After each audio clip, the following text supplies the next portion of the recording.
सामान्य साथियों, नमस्ते, सत श्री अकाल, आदाब, जोहार। मैं हूँ डॉक्टर जन्मेजय और एक बार फिर से उपस्थित हूँ काव्य समंदर के सतह पर अपनी एक नई तरोताज़ा रचना लेकर के। लेकिन इस बार की रचना जो है जो बहुत अ, अद्भुत है, थोड़ी उसमें मिठास अलग है, थोड़ी खुशबू उसकी अलग है, थोड़ी बनावट उसकी अलग है, थोड़ी रचनाओं में जो खनक है वो थोड़ी अलग-सी है। जी हाँ, अभी तक जितनी रचनाएँ आपने देखी है उसमें ज़िंदगी से जुड़े हुए तमाम रंगों से आप परिचित हुए। हमारी कविताओं में खुशी है, गम है, उत्साह है, उमंग है। हमारी कविताओं में हम ज़मीं को भी पकड़ते हैं, हम आसमां की बुलंदी को भी छूते हैं। हम अपनी कविताओं के माध्यम से आपके अंदर उत्साह, उमंग, जुनून और जोश पैदा करने की कोशिश करते हैं। यदि कोई आदमी हताशा और निराशा से घिरा हुआ है, तो उसको भी हम अपने शब्दों के द्वारा प्रेरित करने की कोशिश करते हैं।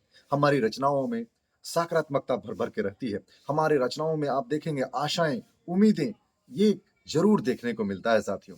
आज हम एक ऐसे ही पियक्कड़ की बात करने वाले हैं, जो सारी उम्मीदें छोड़ चुका है, जो पीने को ही अपनी ज़िंदगी मानता है, जो दारू को ही अपना संसार मानता है, जो नशे में रहना ही अपना सब कुछ मानता है। जी हाँ, क्या नशे में रहना सचमुच सुकून देता है? क्या नशे से बाहर आकर के हम ज़िंदगी की तलाश नहीं कर सकते हैं? क्या हम नशे के इतने आदी हो गए हैं कि हम कुछ भी बेहतर सोच पाने की स्थिति में नहीं होते हैं? नशा बहुत बड़ी बुराई है। जी हाँ, इसीलिए तो आज से 2500 साल पहले तथागत महामानव सिद्धार्थ गौतम ने कहा, "सूरा मेरे मज्ज पमद ठाना भीरमणि सिक्खा पदंग समादयामि।" जी हाँ, पाली का ये पंचशील का ये एक वो खंड है जो हमें कहता है कि हम किसी भी प्रकार के कच्ची-पक्की शराब, किसी भी प्रकार के नशा से मुक्त होकर के हम एक उत्कृष्ट जीवन जीने की शिक्षा ग्रहण करते हैं। जी हाँ, तो आज हम एक ऐसे ही पियक्कड़ की बात करेंगे जो अपने ज़िंदगी की सार्थकता भूल कर के नाली किनारे बेतहाशा पड़ा होता है और कभी-कभी जो कुत्ते भी हैं, उसके ऊपर आकर के विशेष अनुष्ठान कर जाते हैं। आप जान रहे हैं मेरा इशारा? तो हम विलंब ना करते हुए हम अपनी कविता पर आते हैं और सारी बातें आप तक पहुँचाने की कोशिश करेंगे कि नशा क्या है, नशा किस प्रकार की बुराई है और नशे में हम कैसे अपने ज़िंदगी के तमाम अरमानों को धूमिल कर जाते हैं। जी हाँ, कविता का शीर्षक है पियक्कड़ नंबर 1। शीर्षक से ही आपको अंदाज़ा लग रहा होगा कि पीने वाला कोई नंबर 1 का है, जो इतना पीता है, जो बेतहाशा अपने ज़िंदगी को खो रहा होता है, अपने ज़िंदगी के सपनों, अरमानों से दूर जा रहा होता है। जी हाँ, सबकी ख्वाहिश अपनी-अपनी, बात भी सही है बिल्कुल। हर व्यक्ति की ख्वाहिशें ज़िंदगी में अपनी-अपनी होती है। कोई बेहतर बनना चाहता है, कोई खिलाड़ी बनना चाहता है, कोई वैज्ञानिक बनना चाहता है, कोई शिक्षक बनना चाहता है। कोई भी व्यक्ति मेरी नज़र में तो पियक्कड़ बन कर के नाली किनारे पड़ा हुआ शायद ही रहना चाहता हो। जी हाँ, फिर भी पियक्कड़ के रंग को, दारू के उस नशे को पकड़ने की कोशिश करते हैं कि सबकी ख्वाहिश अपनी-अपनी, कोई नंबर 1 खिलाड़ी, हर कोई चाहे जीत का सेहरा। ये कौन है जो बोले अक्कड़-बक्कड़ बनना चाहे नंबर 1 पियक्कड़? हाँ?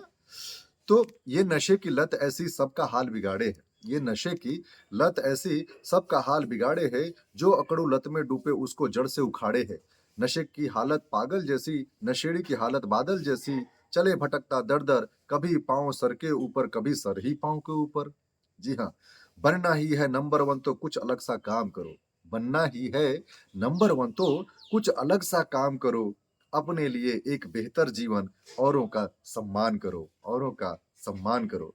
पीना भी कोई पीना है, पीना भी कोई पीना है, पीकर भी कोई जीना है और पड़े हुए नाली के ऊपर कुकुर करे विशिष्ट प्रयोजन, टांग उठाकर मुँह के ऊपर। आपने देखा होगा ऐसा होता है। निकलो नशे के बाहर। हमारी कविताओं में आशाएँ, उम्मीदें भर-भर के होती हैं। इसलिए आप नशे में हैं तो नशे से बाहर निकलिए। ज़िंदगी के प्रति यदि मोह खत्म हो गया है तो ज़िंदगी से मोह करिए। ज़िंदगी से यदि कटुता आ गई है तो कटुता को मिटा कर के ज़िंदगी में प्रेम घोलिए। ऐसी उम्मीदें जगाती हैं हमारी कविताएँ। तो आखिरी पंक्तियों के द्वारा कहना है कि निकलो नशे से बाहर। देखिए, मैंने कुत्ते की बात की और कुत्ता उधर भौंक रहा है ज़ोर-ज़ोर से। तो ऐसे ही होता है, शराब पीने वाले नाली किनारे पड़े रहते हैं, कुत्ता भौंक रहा होता है, कुत्ता कभी-कभी आकर के अपने टाँगें उठा कर के उनके ऊपर अपना विशेष प्रयोजन कर जाता है। मैंने जैसे ये बात करके ज़िक्र किया अपनी कविता में तो कुत्ता भौंकने लगा उधर बैकग्राउंड में।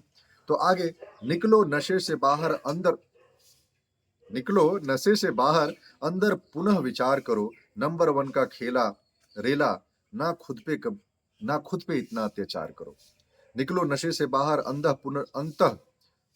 पुनः विचार करो और नंबर 1 का खेला, ना खुद पे इतना अत्याचार करो। जी हाँ, ये अपना शरीर है, अपनी सोच है, अपना जीवन है, अपने जीवन के प्रति मोह करें, अपने जीवन को बेहतर बनाएँ, अपने जीवन को इस प्रकार से नशे में डुबो कर के बर्बाद करने की आवश्यकता नहीं है। ये तो बिल्कुल बड़ी भूल है, ये तो अपने आप से नफ़रत है, ये तो अपने आप को मिटाने का संकल्प है। और भला अपने को मिटाने का संकल्प कौन करता है? अपने को बनाने, अपने को जगाने, अपने को उठाने, अपने को उत्कृष्ट शिखर तक पहुँचाने की कोशिश ही ज़िंदगी का मकसद होना चाहिए।